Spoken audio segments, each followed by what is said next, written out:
We know that a theme park is usually containing a roller coaster, and it is visited by many people for the simple reason that it has roller coasters. A lot of people like the thrills involved in the ride of the roller coaster. However, when you are riding a roller coaster in the theme park at the speed of 100 kilometers per hour, will you think that why there is no need to use the engine? When the roller coaster is in the reverse direction, why we don't fall over it? In this video, we are going to have a look at the physics of roller coaster. Why there is no engine requested for the moving of roller coaster? It is related to the conservation of energy. We know that there are different types of energy, such as kinetic energy, potential energy, sound energy, and heat energy.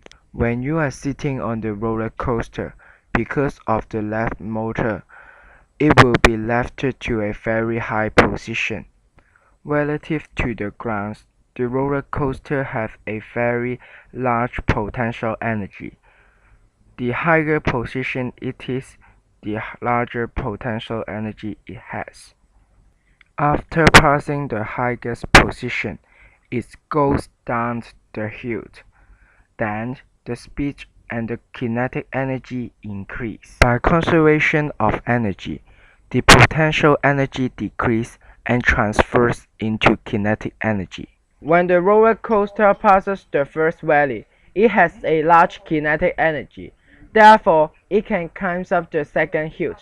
By conservation of energy, it climbs up to a height is equals to a height that it went down before. However, due to the friction between the machine parts, the total mechanical energy of roller coaster decreases. As a result, the first value which is passed by the roller coaster is the highest in all values, but the following will have decreased heights. When the roller coaster is in the reverse direction, why we won't fall off it? It is related to centripetal force, whose principle is more complicated. According to Newton's first law of motion, the roller coaster will continue in its state of uniform motion along a straight line when there is no external force acting on it.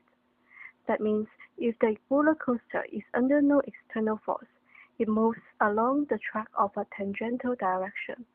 Nonetheless, there should have a function of the force since the roller coaster goes round. Assuming that the mass of the roller coaster is m, it is moving at a velocity v, and the track is circular with a radius r. The centripetal force required would be mv squared over r. But the problem is, where does this force come from? For simplicity, let's consider the case when the roller coaster is at the highest point. If it has a very high speed v at the highest point, the centripetal force mv squared over r for turning is larger. The weight of coaster mg can supply a partial of centripetal force. But if the required centripetal force is larger than the weight, that means mv squared over r is larger than the mg.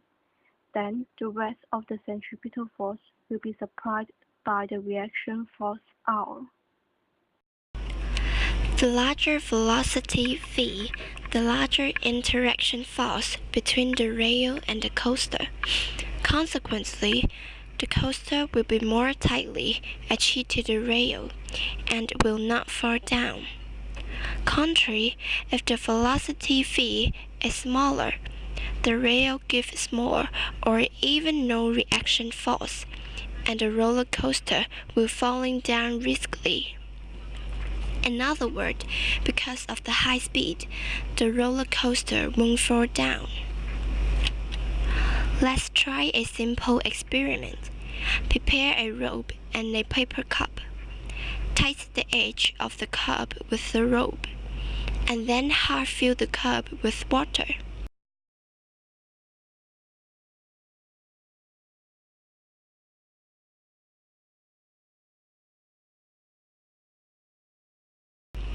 when you are swinging the cup, making it to move in a vertical circle.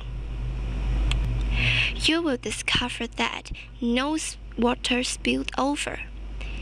It is because the bottom of the cup supplies a centripetal force to the water.